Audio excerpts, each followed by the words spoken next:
Si recordáis, la semana pasada estuvimos meditando algunas lecciones espirituales a través de una ilustración, ¿verdad? De un molino manchego. ¿Os acordáis del molino, no? Madre mía, ¿quién se va a olvidar? Sí, ¿no? No sé cuántos pudisteis ver el vídeo que envié de cómo funcionaba, pero si lo pudisteis ver, ¿lo viste, María Jesús? Si lo pudisteis ver, era interesante, ¿no? Ver por dentro cómo funcionaba y cómo, pues, las aspas y el palo de gobierno y las ventanas aquellas y todo está hecho, preparado para que realmente el grano sea molido, para que haya fruto, ¿verdad? Para que salga aquella harina. Y estuvimos considerando esta ilustración, estas lecciones espirituales, desde un punto de vista individual del creyente. Cómo era la vida del creyente, a un nivel personal. Como el creyente, y como individuos, debemos de abrir aquellas ventanas, buscando en la palabra de Dios la dirección para nuestras vidas. Tenemos que orientar nuestras vidas, recordáis la ilustración del palo de gobierno, nuestra voluntad.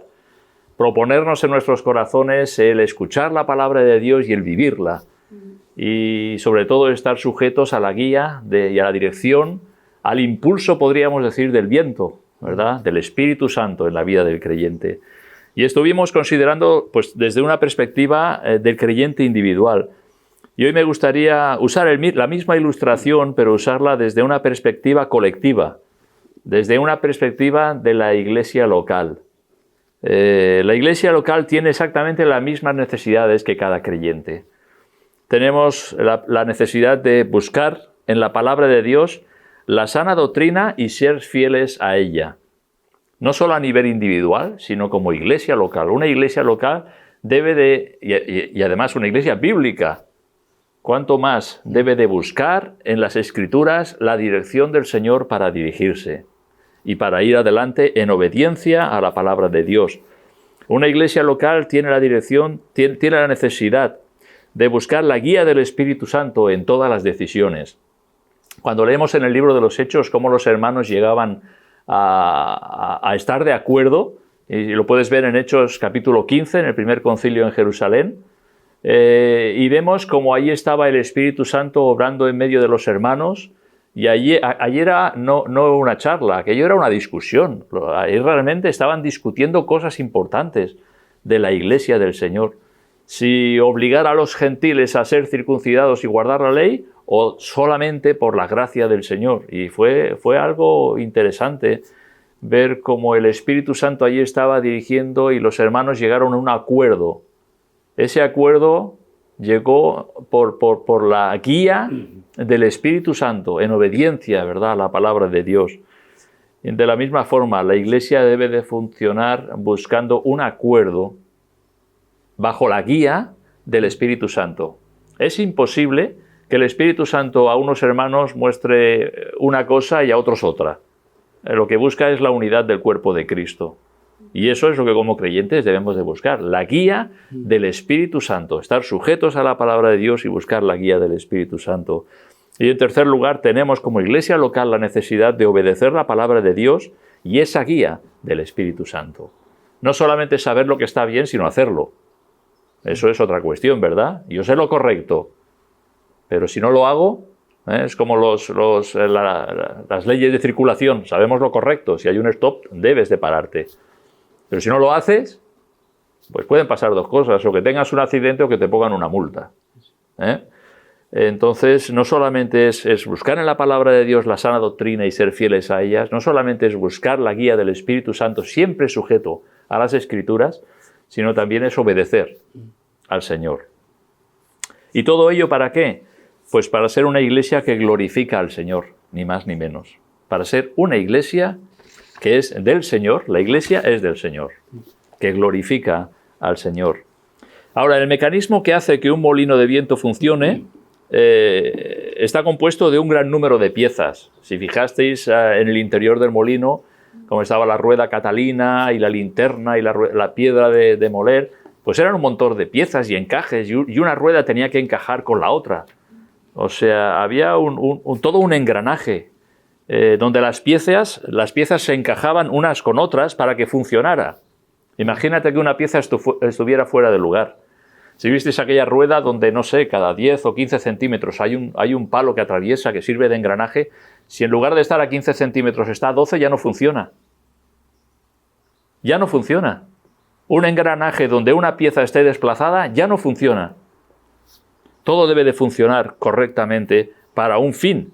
En el caso del molino es para que muela y para que el molinero pues consiga la harina, ¿verdad? La iglesia local es la suma de almas transformadas por la gracia de Dios que están juntas, que trabajan juntas, que conviven juntas con un mismo fin común, y es la gloria de Dios. Esa es la iglesia local. La iglesia local es como una familia. Y si ese mecanismo, donde cada uno es una pieza, ¿verdad? En Corintios, Pablo lo explica con la figura del cuerpo, ¿verdad? Ni el ojo puede decir a la nariz, no te necesito, ni la mano al pie. No, todo el cuerpo es necesario para que funcione. Si una de esas piezas del molino está desplazada y ya no encaja, ya no funciona el molino, por una pieza. ¿Os imagináis? Ahora podemos preguntarnos nosotros, ¿qué pieza soy yo del molino? ¿O qué pieza soy yo en la iglesia del Señor? ¿Estoy encajando en el cuerpo de Cristo? ¿Estoy en el lugar que debo de ocupar? ¿O estoy desplazado porque a mí me parece bien? Yo no quiero estar donde el Señor me dice, yo quiero estar un poquito más para aquí, un poquito más para allá. Ya no funciona. Cada uno debemos de ocupar el lugar donde el Señor nos ha puesto, en el cuerpo. Y además lo dice en 1 Corintios, dice, como Él quiso. No es donde yo quiero, es donde el Señor me ha puesto.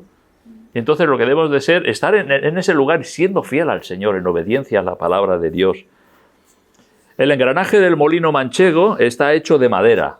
Es interesante. Bueno, yo que soy carpintero, pues me llamaba la atención verlo, ¿no? De qué forma todo funcionaba. Una máquina de madera, podríamos decir, que construyeron que construían en aquel tiempo. Entonces todo ese engranaje está hecho de madera, y cuando la madera está en continuo roce, puede sufrir desgaste, pueden producirse grietas, astillas, o puede hacer un ruido impresionante por la fricción. Pensar en madera, o sea, en madera que se va engranando una con la otra, no en algo metálico, sino en madera. Y entonces cuando todo funciona, se produce esa fricción. La fricción se produce por el roce de dos cuerpos en contacto. ¿Sí? Pero había un elemento que usaba el molinero a diario para evitar todo ello, para evitar esa fricción, para evitar ese ruido, que la madera se estropease, se agrietase, se rompiese. Y eso era la grasa. ¿Cada cuánto engrasaba el molinero el molino? Cada día. Usaba normalmente grasa animal. O sea, toda la madera la untaban de grasa y eso facilitaba que las piezas fueran funcionando. Que no hubiera una fricción, un roce, un desgaste, una grieta y se estropeara, se echara a perder. La grasa facilitaba que todo el engranaje funcionara mucho más suave, con menos ruido y se evitaran roturas o astillas. La grasa era algo fundamental que el molinero debía de usar si deseaba realizar su labor de una forma efectiva. Ahora, en la iglesia local hay personas con diferentes personalidades. Cada uno de nosotros somos distintos. No hay dos iguales. Hay diferentes gustos. Hay diferentes posiciones sociales, posiciones económicas. Eso sí, hay algo en común, que es la fe en Cristo y quizás alguna otra cosa más. Pero si os dais cuenta, lo que nos une no son nuestros gustos. Lo que nos une no son nuestros pareceres ni nuestras opiniones. Lo que nos une es Cristo. Así es como debe de funcionar una iglesia local. Pero el hecho de estar juntos puede producir fricciones, puede producir roces, puede producir desavenencias entre hermanos. ¿Por qué? Porque estamos juntos. Es muy sencillo. Yo no me voy a enfadar con un hermano que esté en Colombia, o que esté en la otra punta del mundo, o hermanos que se reúnen en otros lugares. La fricción y el roce se produce con los hermanos con los que yo convivo. en la iglesia local. Aquellos que el Señor nos ha colocado juntos. ¿Por qué el Señor nos ha colocado juntos? Él lo sabe en su gracia, ¿verdad? Pero el Señor nos ha colocado juntos como iglesia local y se pueden producir roces y fricciones. Se pueden producir roturas. Se puede producir dolor. Por eso es necesario la grasa. ¿Qué es la grasa para la iglesia? La grasa animal era bueno para aquel engranaje del molino, pero ¿qué es la grasa para la iglesia? Lo ha dicho el hermano Antonio antes. La grasa para una iglesia local es el amor. Eso es la grasa. Eso es lo que hace que no haya fricciones, rozaduras, heridas, daños, o que se pueda echar a perder y romper, ¿verdad? Un molino sin grasa se echa a perder, seguramente acabaría rompiéndose. Una iglesia sin amor, exactamente lo mismo. Acaba echándose a perder y se rompe. El amor es la grasa en la iglesia local. En primer lugar, el amor a Dios y en segundo lugar, el amor al hermano. Como digo, el engranaje del molino se rompería si no fuera por la grasa. Una iglesia local, si no hay amor, se rompe. Entonces me gustaría ver algunos versículos que nos habla de esa grasa, de ese amor. Y me gustaría, vamos a leer varios versículos. Mira, el primer punto sería amaos unos a otros, y sé que son textos muy conocidos, pero aún así vamos a ir a través de ellos. Agustín, si puedes buscar Juan 13:34 y Dubra Juan 15:12 y Antonio Juan 15:17 y Yoli Romanos 13:8. ¿Vale? Repito. Agustín Juan 13:34, Dubra Juan 15:12, Antonio Juan 15:17, Yoli Romanos 13:8.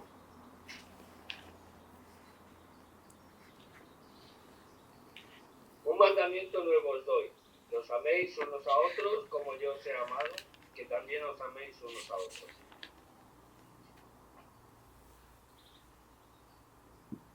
¿Quién va ahora? Dubra. Este es mi mandamiento, que os améis unos a otros, como yo os he amado. Ahora yo, ¿no? Sí. Esto os mando, que os améis unos a otros. No debáis a nadie nada, sino el amaros unos a otros, porque el que ama al prójimo ha cumplido la ley. Muy bien, vemos en todos estos versículos, ¿no? El deber, el mandamiento, de hecho fue un mandamiento del Señor, que os améis unos a otros como yo os he amado. ¿Por qué? Porque el Señor sabe que sin el amor esto no funciona. No hubiera funcionado con sus discípulos, y el Señor se lo dijo a los discípulos. Un nuevo mandamiento os he dado, que os améis unos a otros como yo os he amado. La importancia del amor. Y Yoli, el que ha leído, no debáis a nadie nada, sino el amaros. Tenemos una deuda. Qué bonita. Como hermanos en Cristo, tenemos una deuda. Y esa deuda es el amaros unos a otros. Es curioso, ¿eh? No debáis a nadie nada. Estad en paz con todos los hombres. No tengáis deudas. Pero tenéis una. El amaros unos a otros, porque el que ama al prójimo ha cumplido la ley. Esto lo dice la palabra de Dios. Esa grasa que hace funcionar el molino. Ese amor que hace funcionar una iglesia local. Vale, pero el amor, podemos decir, es algo muy efímero. ¿Y cómo describo? ¿Y cómo explico el amor? ¿Qué es el amor? ¿Es un sentimiento? No solamente es un sentimiento. Evidentemente hay sentimiento en el amor, pero no solamente es un sentimiento. Entonces vamos a ver ahora unos puntos donde se concreta ese amor. ¿Vale? Y vamos a ver varios versículos. María Jesús, ¿quieres buscar Colosenses 3:13? Y después, hermana Jazmín, 1 Corintios 6:7, ¿vale? Colosenses 3:13 y 1 Corintios 6:7. Sí.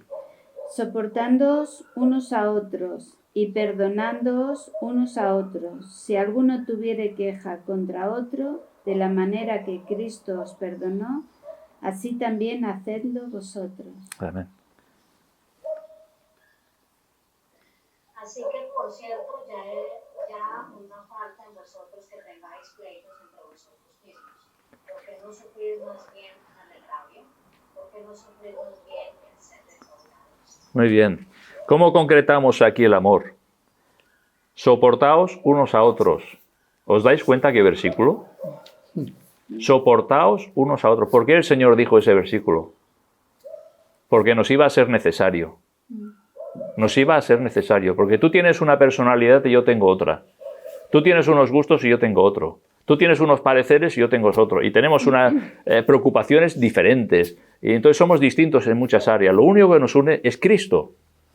Y el Señor dice, soportaos unos a otros. ¿Por qué lo dijo el Señor? Dice, porque nos iba a hacer falta.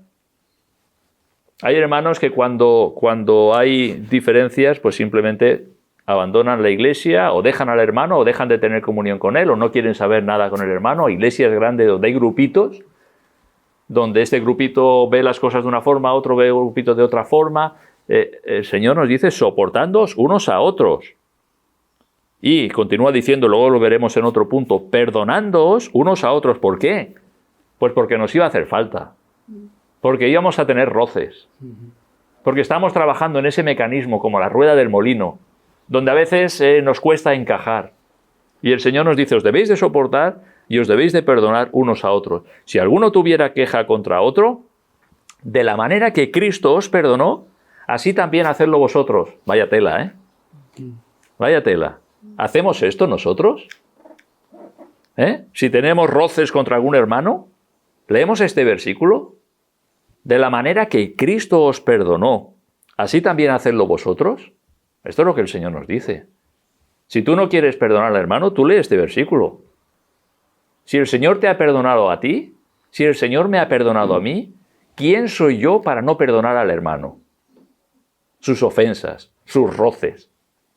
Esa fricción que podamos tener porque somos parte del cuerpo de Cristo.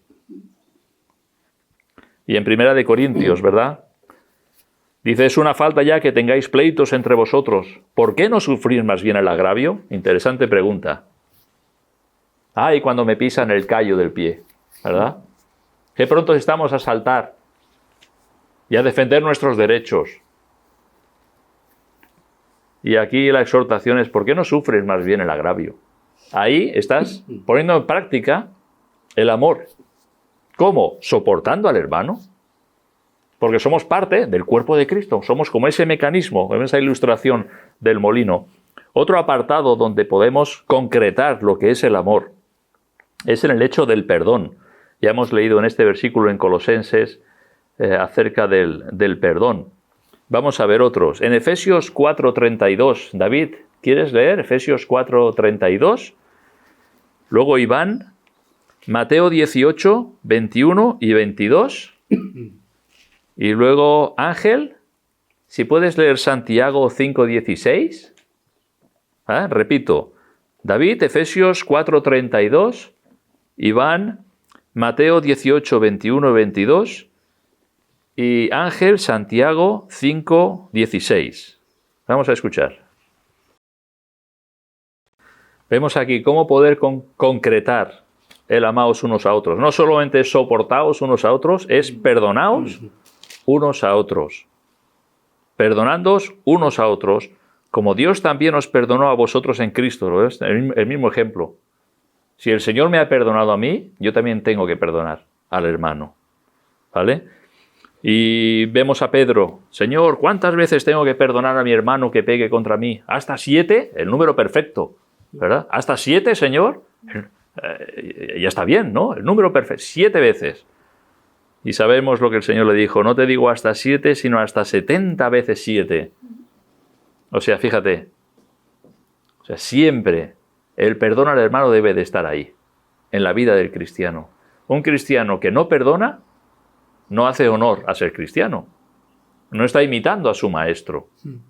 Si el Señor nos ha perdonado a nosotros, ¿cuánto debemos nosotros perdonar al hermano? ¿Esto es al amor? ¿Y tanto? El amor no solamente, ¡ay, qué sentimiento más bonito tengo hacia mis hermanos! El amor es que yo soporto a mis hermanos cuando hay roces. El amor es que yo perdono a mis hermanos cuando hay heridas. Eso es el amor. Otro apartado es acerca del ánimo. Vamos a ver, Pascual, ¿quieres buscar 1 Tesalonicenses 5:11? Y luego Casimiro, Hebreos 10:24. 1 Tesalonicenses 5:11, Pascual. Hebreos 10:24, Casimiro. Por lo cual, animaos unos a otros y edificaros unos a otros, así como lo hacéis. Y considerémonos unos a otros para estimularnos al amor de las buenas obras. Muy bien. ¿Cómo concretamos aquí el amor? Animaos, ¿verdad? Animaos unos a otros. Tesalonicenses, por lo cual, animaos unos a otros, edificaos unos a otros, así como lo hacéis. Tenemos el ejemplo de la iglesia de Tesalónica, dándose ánimos unos a otros. ¿Ánimo a qué? ¿Ánimos a qué? A ser fieles al Señor, a continuar adelante, a perseverar en la fe. Y luego en Hebreos, también nos ha leído el hermano Casimiro, considerémonos unos a otros, ¿para qué? Para estimularnos al amor. ¿Eso qué es? Eso es animarse, ¿no? ¿Qué es estimularse? Es animarse. Animaos unos a otros, estimulaos al amor y a las buenas obras. Eso es bueno. Eso dentro de la iglesia local debe de existir. No solamente el soportarnos, no solamente el perdonarnos, también el animarnos el unos a otros. Qué bueno que un hermano pueda ayudar a otro. Qué bueno que el Señor nos pueda usar de diferentes maneras. Qué bueno, de hecho, es un don que aparece en las Escrituras. Te dice, y los que ayudan. Habla de ancianos, habla de los pastores, habla de los maestros, y dice, y los que ayudan. Oh, los que ayudan también es un don, ¿verdad? Pero también es algo que todo cristiano debe de experimentar y debe de practicar, el amor. Otra forma de concretar el amor a Dios es acerca de la exhortación. Ahora volvemos a hermano Agustí. Colosenses 3:16. Habla acerca de la exhortación. Colosenses 3:16. También está Laia por ahí. Ay, perdón, ¿está Laia? Sí. Ah, tira Laia, que nos lo lea Laia, sí. Apenas la veo. Así, escondidita. Colosenses 3:16, Laia. La palabra de Cristo mora en abundancia en vosotros, enseñando y exhortando unos a otros en toda sabiduría, cantando con gracia en vuestros corazones al Señor, con salmos de himnos y cánticos espirituales. Muy bien, muchas gracias. La palabra de Cristo mora en abundancia en vosotros, enseñándoos y exhortándoos. Hay la exhortación. Hay la exhortación, ¿verdad? La exhortación es aquella palabra que te hace mover un poco. Que tú vas por un camino y alguien te da una colleja por detrás y dice, date cuenta que no vas bien. Esa es la exhortación. Y eso también debe de existir entre hermanos. Si hay un hermano que tú ves a otro hermano que no está tomando buenas decisiones, dar una colleja espiritual, digamos, No te pases. una colleja santificada, una colleja de amor. ¿Qué significa? Una exhortación.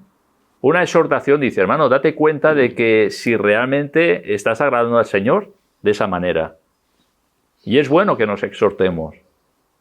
Que nos animemos al amor y a las buenas obras y que nos exhortemos. Porque si no, al final, ¿qué? Es como, ¿tú has visto algún rebaño desperdigado? Al pastor no le gusta ver a un rebaño desperdigado. El pastor, si te das cuenta, lo que hace es enviar a sus perros. ¿Y qué es lo que hace? Van unificando al rebaño. Que no se me descarríe ninguna oveja. Y a veces tendemos a andar como ovejas descarriadas. ¿Qué quiere decir? Separadas del grupo. Separadas del rebaño. Ah, yo voy bien así. Jehová es mi pastor. ¿Cuántos hermanos te dicen eso? Jehová es mi pastor. Y ahí van haciendo su vida y totalmente independiente. No, el pastor lo que quiere es que tú estés en el rebaño. Y el rebaño es la iglesia local. ¿Sí? Así que no es para que nosotros, y muchas veces debemos de ser exhortados, como familia espiritual. De la misma forma que como padres, cuando ves a un hijo que no va por buen camino, pues le das una exhortación, ¿no? Le das una palabra de mira, sería mejor que hicieses esto, hicieses lo otro y tomaras buenas decisiones. Pues como hermanos debemos de hacer lo mismo, exhortarnos, a pesar de que no sea muy agradable, a pesar de que no sea muy... Porque a fin de cuentas la exhortación es corrección. Es que te corrijan. Y si te corrijan tú tienes que admitir de que estás equivocado. ¿Sí? Entonces el amor se concreta también en ¿qué? Déjalo que haga lo que quiera. No. Eso no es el amor. El amor es tratar de animarle, exhortarle a que vuelva al buen camino, a que tome buenas decisiones, a que continúe siendo fiel al Señor. Ahí se concreta el amor. Y vamos a ver un último punto, y es en cuanto a la ayuda también. Vamos a ver Efesios 4:16. Ahora sí, Agustín, si quieres leer Efesios 4:16 y Dubra Hebreos 13:16. Efesios 4:16 y Hebreos 13:16. De quien todo el cuerpo, bien concertado y unido entre sí por todas las coyunturas que se ayudan mutuamente, según la actividad propia de cada miembro, recibe su crecimiento para ir edificándose en amor. Muy bien. Y de hacer bien y de la ayuda mutua no os olvidéis, porque de tales sacrificios se agrada a Dios. Muy bien, gracias. Vemos aquí, ¿no? El ayudaos unos a otros. Fijaros esa imagen del cuerpo. ¿Cómo lo explica, no? Bien concertado y unido entre sí. Por todas las coyunturas que se ayudan mutuamente. Esto es el cuerpo, pero ¿de qué está hablando la enseñanza? Está hablando de la iglesia. Está hablando de la iglesia. Todo el cuerpo bien concertado y unido entre sí por todas las coyunturas que se ayudan mutuamente. Así funciona, ¿verdad? El cuerpo, ¿verdad? Cuando cojeas de un pie, el otro tiene que hacer más esfuerzo, ¿verdad? Pero es de ayuda. Y así es como debemos de vivir nosotros también, como parte de una iglesia local. Ayudarnos mutuamente. Eso es concretar el amor. Ese amor que hemos dicho que es difícil de definir, lo estamos concretando, ¿no? Ayudándonos mutuamente. Y en Hebreos hemos leído, y de hacer bien y de la ayuda mutua no os olvidéis. Porque de tales, y fijaros cómo le llama, de tales sacrificios se agrada a Dios. O sea, requiere un esfuerzo, requiere un sacrificio. A veces sacrificar el propio beneficio personal para el bienestar de otro. Eso es un sacrificio. Y de esos sacrificios se agrada a Dios. O sea que fijaros cómo hemos podido concretar lo que es el amor. El amor, el soportar a los demás, el perdonar, el animar, el exhortar, el ayudar, son algunas de las cosas que una iglesia local necesita para funcionar. Si estas cosas no existen en la iglesia local, surgen roces que producen heridas y ésta acabará con romperse. Igual que el molino sin la grasa no puede funcionar bien. Una iglesia sin estas cosas tampoco puede funcionar bien. Y así que debemos examinar nuestras vidas a la luz de la palabra de Dios. Escuchar la voz del Espíritu Santo a través de las Escrituras y obedecer. Ahí está. Muchas veces hacemos lo primero, hacemos lo segundo y no hacemos lo tercero. No. Todo tiene que llegar a ese buen fin. Escuchar la palabra de Dios, ver la guía del Espíritu Santo que siempre, absolutamente siempre va sujeta a la palabra de Dios y luego lo que viene de nuestra parte, el obedecer las Escrituras. Y pensar en ese molino manchego, como esa imagen, no solo a nivel personal como creyente individual, sino como iglesia local, que debemos de encajar unos con otros. Y sabemos que va a haber roces y va a haber fricciones, pero necesitamos el amor del Señor para que todo eso quede suavizado. Y hemos visto, ¿no?, el amor acerca del perdón, del animar, del exhortar y del ayudar. Y quería compartir esto con vosotros. Esto es como lecciones espirituales de un molino manchego número 2. El otro día vimos el 1, hoy vemos el 2, ¿verdad? Pero ya no hay 3. Me parece que el molino ya lo dejamos en Castilla-La Mancha, ¿eh? El molino ya se queda allí.